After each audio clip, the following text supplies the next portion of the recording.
Hello. Welcome to the Go-To Chocolate Store. I'm Billie Jean.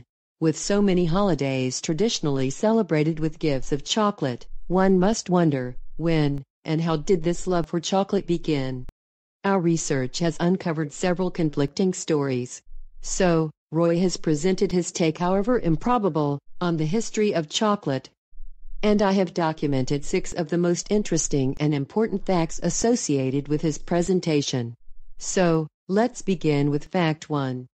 People have been enjoying a form of chocolate for about 3,500 years. Let's listen to Roy.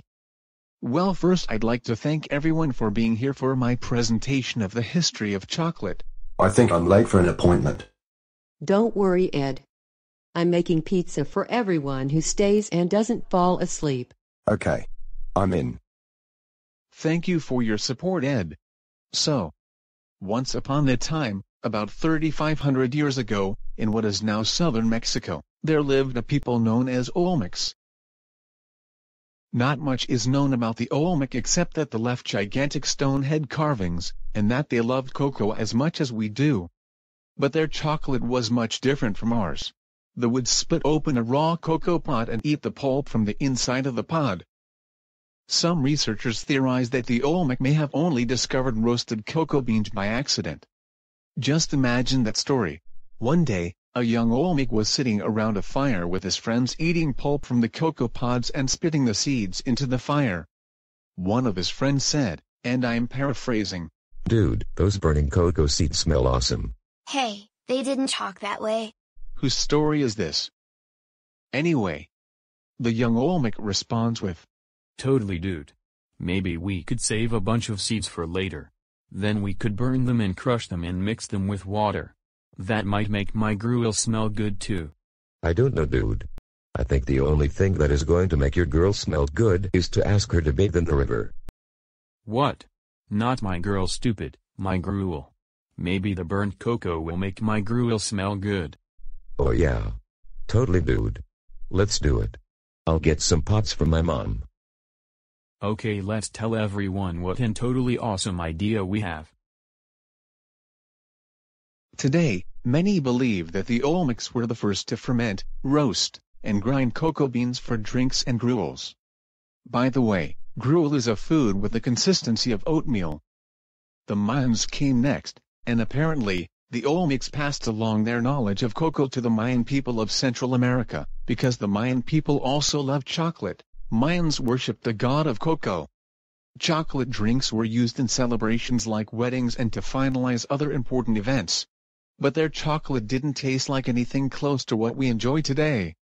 The Maya would mix their cocoa with a variety of herbs, and honey or water, and even chili peppers. Yuck. I wouldn't eat that. Okay, next. Fact 2. Cocoa beans were so valued by the Aztecs that they were often used as currency. Let's get back to Roy. Anyway, when the Aztecs began to dominate Mesoamerica in the 14th century, they, like the Olmecs and Mayans, also loved chocolate. They believed that cocoa was given to them by the gods, but chocolate didn't grow well in the area of central Mexico, which was the center of the Aztec civilization. So, the Aztecs traded with the Maya for cocoa beans. Word on the street was that you could get a turkey hen from the Aztecs for 100 cocoa beans. Just imagine.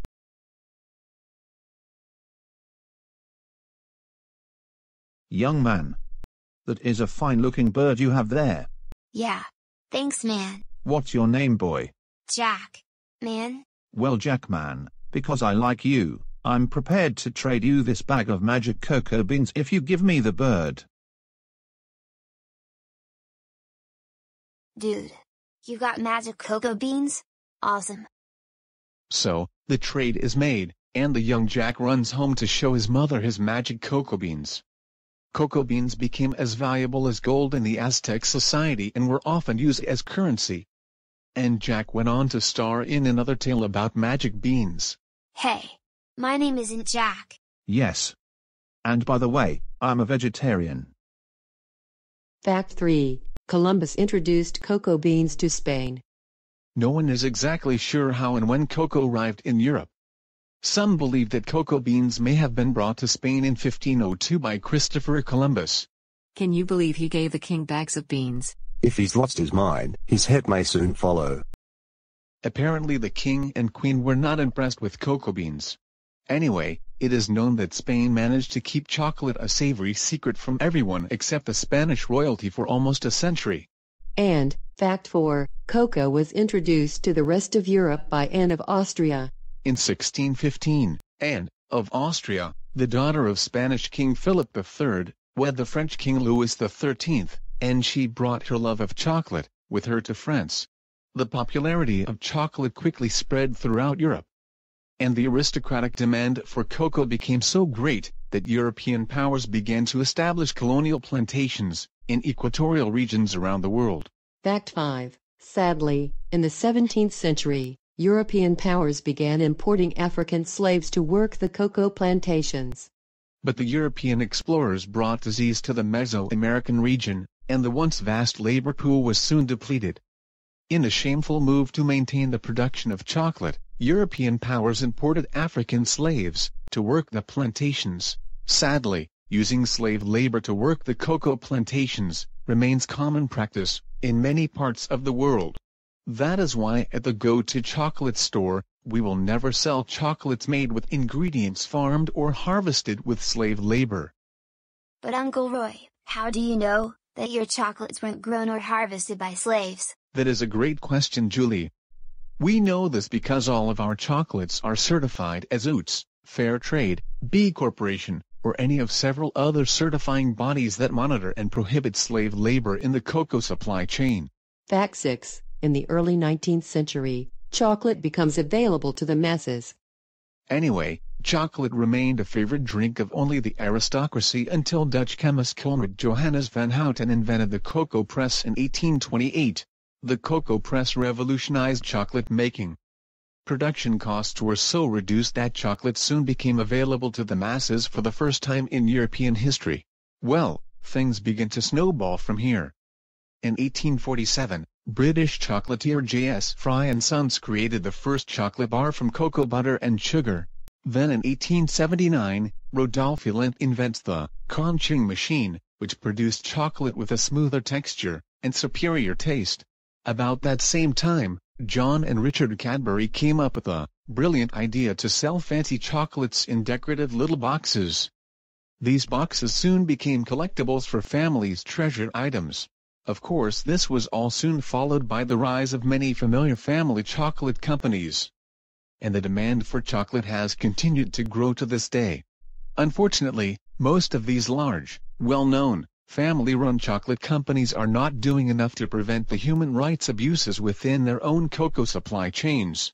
Even though many of today's chocolate companies are well aware of these human rights abuses, few have taken steps to stop them. Too many have not. But at the Go To Chocolate store, you and Aunt Billie will only sell chocolate products made with organically grown, ethically and sustainably farmed ingredients. Cross your heart promise. That's right, Julie. Cross my heart promise. Cross my heart promise. Okay. Let's have some of that pizza that Billie promised everyone. Yeah. Yeah. This post and the accompanying video were intended to be informative and entertaining. While Roy's elaborations may have been less than completely accurate, there is a very serious and important takeaway from this video post. In this modern age, there are still many human rights violations taking place in the cocoa industry. I'm talking about forced child labor and slave trafficking to work the cocoa plantations. These inhumane practices will only stop when consumers demand ethically sourced chocolates. Sadly, sales numbers usually speak louder than good intentions when trying to influence corporate change. Please stand with us against the human rights abuses in the cocoa industry by only purchasing chocolates that are organically grown and ethically sourced. Well, thank you for taking the time to read and view our post. This is Billie Jean at the Go To Chocolate store. Have a blessed day. Bye.